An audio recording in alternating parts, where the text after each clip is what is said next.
बिस्मिल्लाहिर्रहमानिर्रहीम। अस्सलाम वालेकुम नाज़रीन, अपनी नेक्स्ट वीडियो के साथ आपको वेलकम करता हूँ अपने इस चैनल में। उम्मीद है आप सब खैरियत से होंगे। आज की काफ़ी अहम न्यूज़ हैं जो आप लोगों के लिए मैं लेके आया हूँ। इसमें सबसे पहले तो हम जो बात करेंगे वो ये है कि स्पेन किस तरह से इंग्लैंड के नक्शे कदम पे चल रहा है, कौन से अहम मसाइल हैं जो कि इंग्लैंड की तरह स्पेन को दरपेश होने वाले हैं और क्यों कर होने वाले हैं। इसके बाद कुछ डीजीटी की तरफ से नए जुर्माने अनाउंस किए गए हैं, उन पे इम्प्लीमेंटेशन जो है वो शुरू हो चुकी है। उस पे मैं आप लोगों के साथ डिटेल में बात करूंगा कि आप किस तरह से उनसे बच सकते हैं, कौन कौन सी एहतियाती तदाबीर है जो आपने करनी है ताकि आने वाले वक्त में आप परेशानी से बच सकें।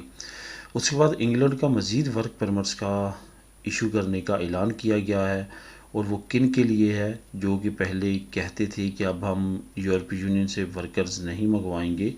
अब उन्होंने अनाउंस किए हैं कि वो यूरोपीय यूनियन से वर्कर चाहते हैं। इसके बाद आखिर में बात करेंगे अमदादों के बारे में कि कौन कौन सी अमदादें हैं जो इस वक्त आप अप्लाई कर सकते हैं, क्योंकि काफ़ी दोस्तों की तरफ से इसके बारे में कमेंट्स आ रहे हैं। तो सबसे पहले तो अब बात करते हैं कि स्पेन किस तरह से इंग्लैंड के नक्शे कदम पे चल रहा है। इस वक्त जो सिचुएशन है ख़ास तौर पे चंद एक यूरोपीय मालिक की वो इंग्लैंड से मिलती जुलती है, ख़ास तौर पे एक सेक्टर के लिहाज से, और वो सेक्टर है लॉरी ड्राइवर्स, ट्रक ड्राइवर्स भी जिसे उर्फ़ आम में कहा जाता है। प्रॉब्लम किस तरह है कि इस वक्त जो सबसे ज़्यादा यूरोप में अगर शार्टेज देखी जाए, इंग्लैंड जो है वो नंबर 1 पे है, दूसरे नंबर पे जर्मनी है, तीसरे पे नॉर्वे है, और अगर कैलकुलेशन देखी जाए तो चौथे नंबर पे अब बहुत जल्द जो है वो स्पेन आने वाला है। और स्पेन की जो शार्टेज होगी वो ज़्यादा प्रॉब्लम वाली होगी। उसकी ये वजह है कि स्पेन की लॉरी ड्राइवर जो हैं वो पूरे यूरोप में ख़ास तौर पे फ्रूट्स और वेजिटेबल के सप्लायर्स के तौर पे जाने जाते हैं। यहाँ पे स्पेन से फ्रूट, वेजिटेबल और बाकी जो फ्रेश चीज़ें हैं नेचुरल, वो यहाँ से सप्लाई की जाती हैं इंग्लैंड को, जर्मनी को, बाकी यूरोपीय मालिक को। इस वजह से अगर यहाँ पे शॉर्टेज होती है ट्रक ड्राइवर्स की तो ये बहुत बड़ा मसला होगा यूरोपीय यूनियन के लिए। यहाँ पे आपको ये भी बताता चलूँ कि असल में ये मसला क्यों है। उसकी ये भी वजह है कि इसमें 3-4 फैक्टर हैं जिसकी वजह से ट्रक की फील्ड में लोग आने से घबराते हैं। सबसे पहला जो मसला वो ये है कि लोकल लोग, जो कि हर कंट्री के लोकल लोग हैं, वो ख़ास तौर पे इस शोबे में आने से कतराते हैं, क्योंकि ये शोबे में आपको नंबर 1 तो इतनी अच्छी पे नहीं मिलती जितनी ज़्यादा मेहनत यहाँ पे करनी पड़ती है। ये आपको अपने घर से दूर रहना पड़ता है, ख़ास तौर पे अगर आप इंटरनेशनल ट्रक ड्राइवर्स हैं तो 15-15 दिन के लिए आपको अपने घर से दूर रहना पड़ता, बल्कि बाज़ औक़ात एक एक महीने के लिए आप अपने घर वापस नहीं लौट सकते। उसके बाद जो बड़ा फैक्टर है वो मौसमी प्रॉब्लम्स का भी है। किसी जगह पे बर्फ़बारी होती है, किसी जगह पे नॉर्मल मौसम होता है। काफ़ी रिस्की फील्ड है, बहुत इजी फील्ड नहीं है। आपने देखा होगा कि जब मौसम ख़राब होता है तो बहुत सारे ट्रॉलर्स को हादसात भी होते हैं। ये तमाम फैक्टर्स ऐसे हैं, और इस फैक्टर से बढ़ के ये भी फैक्टर है कि सैलरी अट्रैक्शन इतनी ज़्यादा नहीं है। मैं यहाँ पे बात करूँगा ख़ास तौर पे स्पेन की और बाकी यूरोपीय मालिक की। इवन जो ट्रक ड्राइवर्स हैं वो इंग्लैंड के बारे में भी यही बोलते हैं कि जो शार्टेज है इसमें इंग्लैंड का बहुत ज़्यादा ब्रेक्सिट का हाथ भी है, लेकिन ये भी हाथ है कि इंग्लैंड इतनी अट्रैक्टिव पे नहीं देता। इसके साथ साथ जो और एक फैक्टर है वो ये है कि इसके लाइसेंस को करना भी काफ़ी ज़्यादा डिफ़िकल्ट है, इतना आसान नहीं है, और अच्छी खासी अमाउंट भी आपको चाहिए इसको करने के लिए। ये तमाम फैक्टर्स ऐसे हैं जो इस वक्त दरपेश हैं यूरोपीय यूनियन के तमाम ममालिक को, जो कि अब नए ट्रक ड्राइवर्स यहाँ पे आने से कतराते हैं। और यहाँ पे पे स्किल भी कम होने की वजह से जो नए लोग हैं वो नहीं आ रहे। जो पुराने लोग हैं वो कुछ देर ड्राइविंग करते हैं, उसके बाद छोड़ देते हैं, क्योंकि जब वो जानते हैं कि ये फील्ड में इतना ज़्यादा चार्म नहीं है और डिफ़िकल्ट फील्ड है और अच्छी अर्निंग भी नहीं है, जिस लिहाज से यहाँ पे मेहनत करनी पड़ती है, इस वजह से वो इस फील्ड को छोड़ देते हैं। अब स्पेन इस पे किस तरह काबू पाता है, लाइसेंस को इजी करके, तनख्वाहें बढ़ा के, ये आने वाले वक्त में पता चलेगा। बहरहाल स्पेन इस वक्त भी सेम लाइक इंग्लैंड की तरह प्रॉब्लम में जा रहा है। अब बात करते हैं डीजीटी की। डीजीटी ने आज से चंद हफ्ते पहले अनाउंसमेंट की थी कुछ नए जुर्मानों की। अब मज़ीद डिटेल में उन जुर्मानों पे उन्होंने बात की है और उसको इम्प्लीमेंट करने जा रहे हैं। आने वाले चंद दिनों में आप देखेंगे उसकी इम्प्लीमेंटेशन उस पर हो जाएगी। ये काफ़ी ज़्यादा जो है वो फ़िक्र वाले जुर्माने और पॉइंट्स हैं जो आपके काटे जाएंगे। इसमें कौन सा काम आप करेंगे तो कितने पॉइंट और कितना जुर्माना होगा, ये इस वीडियो में अभी मैं इस न्यूज़ में आपको बताऊँगा।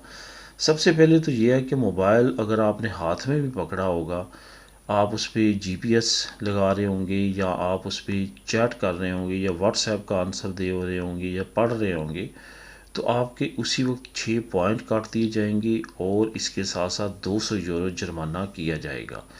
ये याद रहे कि 6 पॉइंट तकरीबन हाफ पॉइंट बनते हैं और हाफ पॉइंट अगर आपके एक ही बार चले जाते हैं तो आपका लाइसेंस काफ़ी ज़्यादा रिस्क में चला जाता है। इस वजह से एहतियात बहुत ज़रूरी है। उसके बाद सीट बेल्ट जो है, सीट बेल्ट के बारे में भी काफ़ी अहम एक न्यूज़ आई है। वो ये है कि अगर आपने सीट बेल्ट नहीं पहनी और आप ड्राइविंग कर रहे हैं तो आपके डायरेक्टली 4 पॉइंट काटे जाएंगे। इसके साथ साथ 200 यूरो जो है वो भी आपका काटा जाएगा।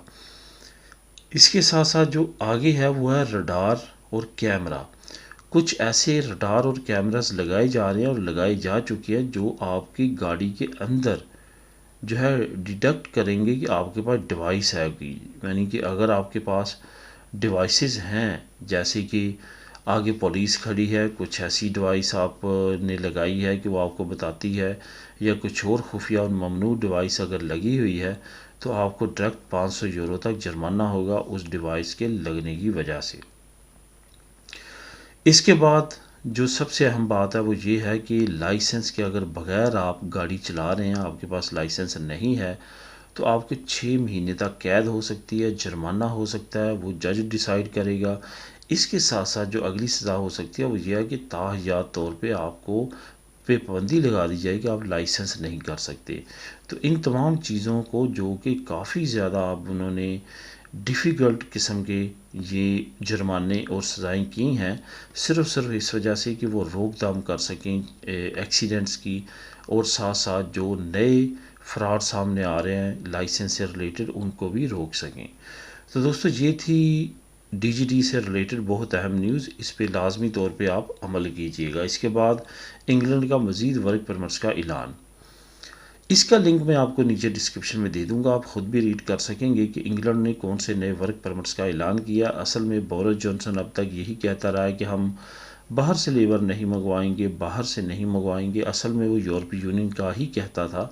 उसकी सबसे बड़ी वजह ये कि ब्रेक्सिट में बहुत बड़ा फैक्टर इमिग्रेंट्स का भी था कि वो नहीं चाहते थे कि रोमानिया, बुल्गारिया, पोलैंड, स्लोवाकिया, इन जैसे हंगरी जैसे मुल्कों से लोग ज़्यादा से ज़्यादा तादाद में जिस तरह इंग्लैंड जा रहे थे बेनिफिट्स के लालच में, वो आते रहे। यही वजह बनी ब्रेक्सिट की। लेकिन अब मजबूरन इंग्लैंड को दोबारा से अनाउंस करना पड़ा है। अब उन्होंने बुचर्स के लिए यानी कि कसाइयों के लिए अलहदा से अनाउंसमेंट की है, जैसे पहले ट्रक ड्राइवर्स के लिए अलहदा से अनाउंसमेंट की थी। और अब देखते हैं, ट्रक ड्राइवर्स तो ना होने के बराबर यूरोप से वहाँ गए हैं ट्रक को ड्राइव करने के लिए। अब बुचर्स के लिए देखते हैं कि कितनी एप्लीकेशन यूके हो जाती हैं। बहरहाल उसकी तमाम डिटेल जो है नीचे आपको डिस्क्रिप्शन में लिंक में मिल जाएगी, आप ख़ुद भी उसको रीड कर सकेंगे। अब आखिर में बात करते हैं अमदादों के बारे में। असल में बच्चों की अमदाद इंस्टीट्यूट नेशनल सहूलियत सोशल ने अनाउंस की हुई थी, देती थी, हर 6 महीने बाद वालदैन को मिलती थी। लेकिन प्रॉब्लम कहाँ पे आई? प्रॉब्लम आई जब कोरोना वायरस हुआ तो उन्होंने उसको काट के इंग्रेसो मिनिमा बिताल में कन्वर्ट कर दिया कि हर फैमिली जो इंग्रेसो मिनिमा बिताल अप्लाई करेगी वो उसको ऑटोमेटिकली मिल जाएगा।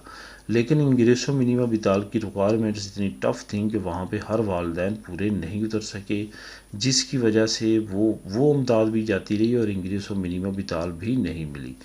अब सिचुएशन यह है कि दोबारा से हालात जैसे जैसे बेहतर हो रहे हैं, उम्मीद ज़ाहिर की जा रही है कि इंसका ऑफिस जो है दोबारा उस अमदाद को रिवाइव करेगा। इसके साथ साथ कुछ नई अमदाद आ रही है बच्चों से रिलेटेड, उस पर मैं अलहदा से नेक्स्ट इंशाल्लाह ताला वीडियो बनाऊंगा जिसमें आपको पूरी डिटेल दूंगा कि बच्चों से रिलेटेड और अमदाद कौन सी आ रही है। इसके बाद एरिथी को एक्सटेंड कर दिया गया है, उस पर मैंने ऑलरेडी वीडियो बनाई है। इसके साथ साथ इंग्रेसो मिनिमा बिताल अभी भी आप अप्लाई कर सकते हैं, वो जारी है। इसके साथ साथ कुछ नई इमदादें, अब पारों के बारे में मैंने आपको बताया था कि पारों के कानून को नरम कर दिया गया। अब ये ज़रूरी नहीं है कि आपने 1 साल ही काम करना है तो पारो लगवानी है, पहले भी लगवा सकते हैं और पूरी 80% आपको मिलेगी। ऐसा नहीं है कि परसेंटेज कम होगी। तो दोस्तों, ये थी आज की अहम न्यूज़। मिलेंगे नेक्स्ट वीडियो में नई न्यूज़ अपडेट के साथ। अल्लाह हाफिज़।